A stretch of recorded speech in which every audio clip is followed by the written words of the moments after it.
Hi, my name is Joe Love. I'm the composer for Invader Zim Lost and Found's Squishy Hugger of Worlds, and I'm going to be talking today about myself, my music, and a little bit about what inspires me. What inspired you to compose music? So, what inspired me to compose music? You know, when I was young, I was always like really creative. I loved drawing, I loved making my own toys, I loved, digging in the dirt and like filling it with water so it'd make mud, and then trying to recreate scenes from Jurassic Park. Like I was really obsessed with the scene where it's raining and the T-Rex comes, but I was like really interested in the fact that it was raining. Like that was just really cool to me, and I remember wanting to get dirty and wet with all that.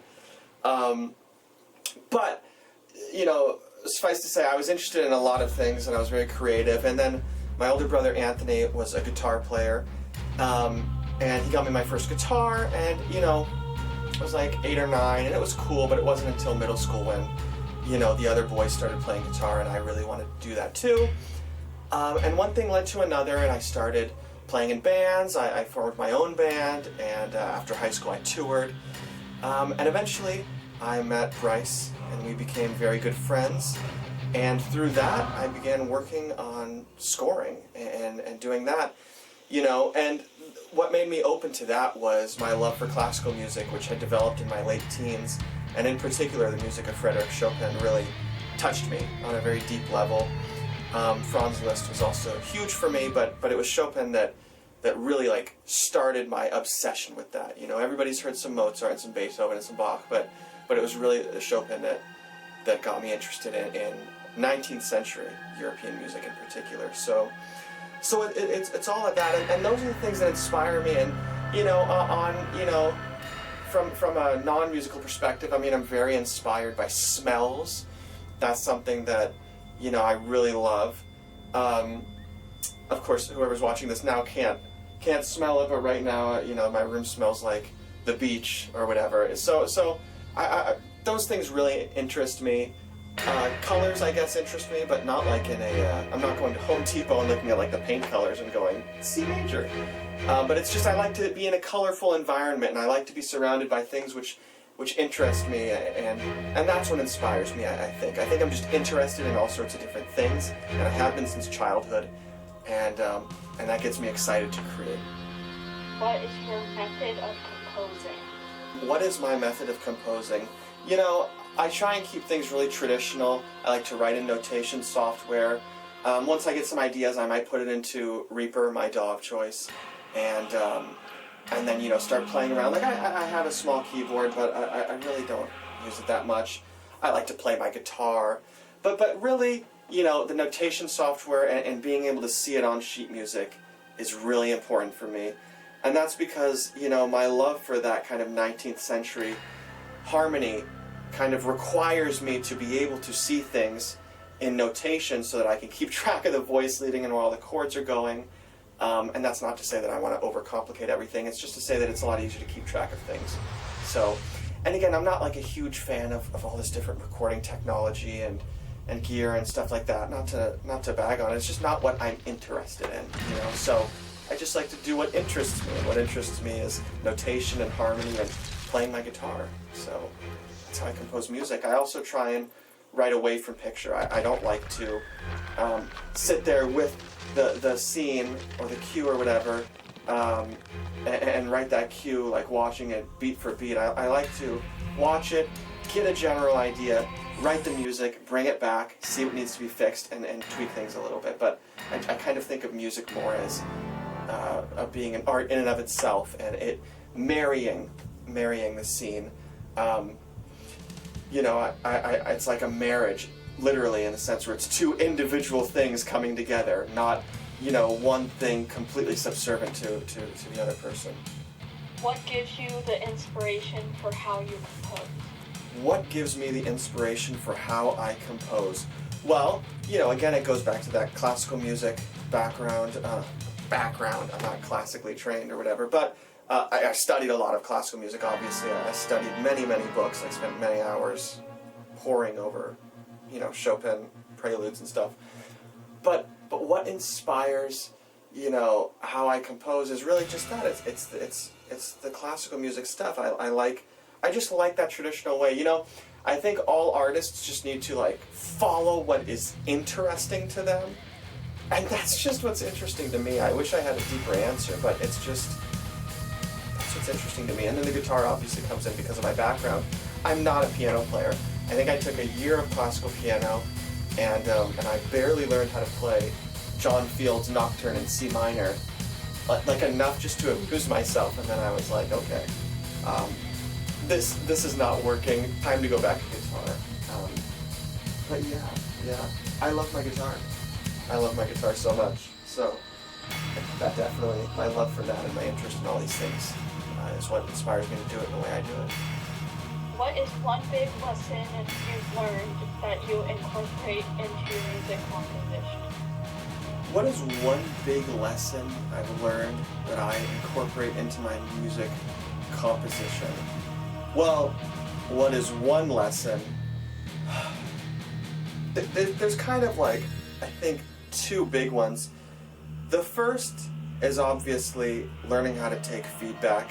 It's so important that, you know, when I present a piece to the team that's working on Squishy Hugger of Worlds, they provide feedback which is so valuable, and it's really, really important that as the composer, you're able to not get upset about that. I mean, everybody is working towards one thing, which is a great, in this case, a great episode of Invader Zim.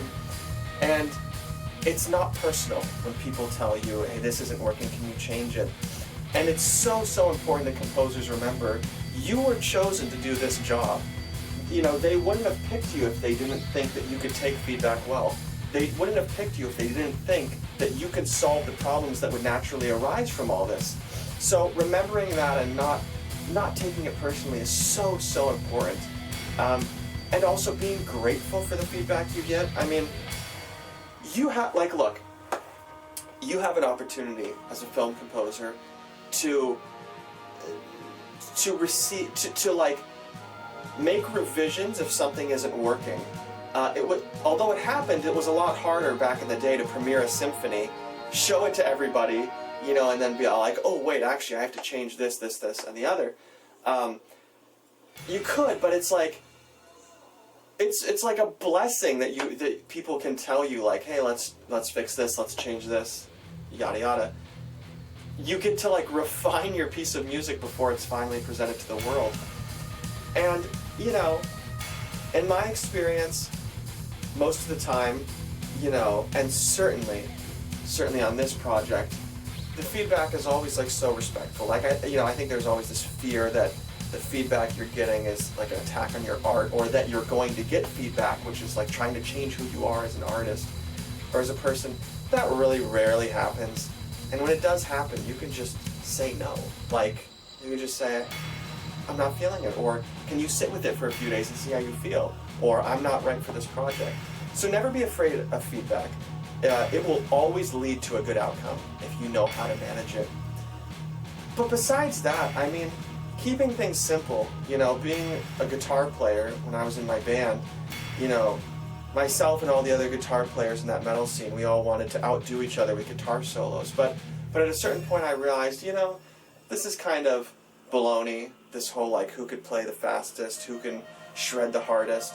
It's about musical quality, it's about simplicity. And I always keep on my desk, I have two of these because a cat knocked over the first one and it broke. So I had to get a second one, which the cat then knocked over as well about 2 weeks later. And at that point I was like, okay, they're glued together, I'm just not drinking out of them anymore, they're gonna hold pencils and stuff.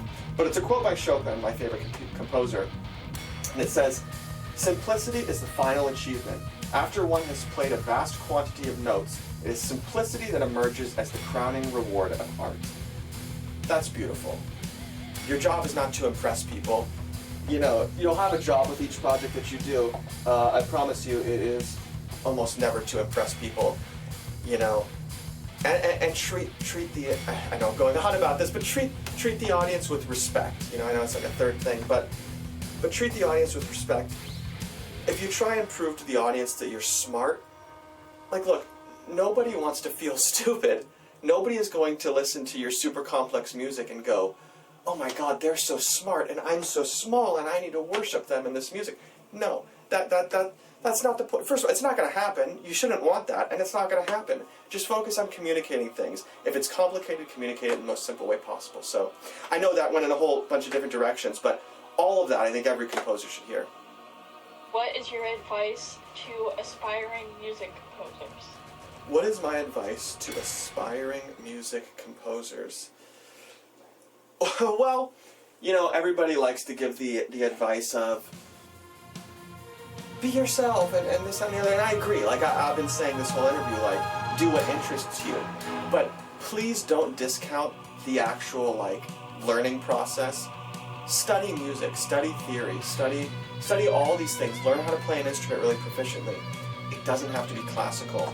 Whatever music interests you, study that and understand the axioms of that, you know, theoretical structure, that music theory structure. Like understand how it works and understand how you can use it. You know, you can't do something new unless you understand what and why the things in the past have been done. It's so important that people take the time to learn that. And also, you know, and this is boring because every music teacher tells you this, and you know, a lot of people don't want to listen to it. They just want to play their instrument, and I get it. Like, that's super fun, and I love that. But you should learn how to read music. Learn how to read and write music. At the beginning of this discussion, I think I mentioned, you know, how important it is to be able to see the harmony and see how it's moving. You know, I know it's really nerdy, but that is important. And, you know, you're never going to regret learning a lot. So, learn. It's not nerdy. You're not a loser for wanting to get the music theory books and study them. You should do that. It doesn't have to be classical. It could be jazz. It could be bossa nova. It could be rock and roll. It could be blues. Whatever it is that interests you, get academic about it and study it and understand what makes it it. If you want to be a film composer, if you want to do this kind of work, it can be very stressful. But remember not to take it like way too seriously, like on a personal level. Things can be stressful, but problems can be solved, you know. A problem is called a problem because there's a solution. And there is a really like toxic culture in this film scoring world where people stress themselves out too much and they get angry and they affect their friendships and their relationships over the stress and all that. Take a deep breath. If you're stressed, it's okay to walk away for an hour, drink a cup of tea, and think about, you know, what you want to do. Don't let the stress of this career ruin your career. And I feel like that's something that's not talked about enough in film scoring. So take care of your mental health. You should push, and you can push, and you should work really, really, really hard. Be smart about it, and don't, you know, you're not a firefighter. You know, you're not rescuing somebody from a burning building. You're a musician. Like, chill out. It's going to be okay. So, you know, it's kind of maybe something we don't talk about a lot, but let me just say that now so it's out there in the world. And thank you, by the way, for listening. I should probably say that as well. I think that's what normal people do. They say thank you after somebody listens to them ramble for 12, 15 minutes. So, thanks. I'm very passionate about music. I'm very passionate about being able to make people happy with music. I love it when I can give a piece of music to somebody and it adds meaning to what they do. To me, that is just so exciting. And I want to do that for as many people as possible. So if you happen to be interested in working with me, you can reach out to me via email. My Gmail is joelovecomposer@gmail.com. Or you could reach out to me on Instagram, which is @joelovecomposer. So I hope to work with you soon.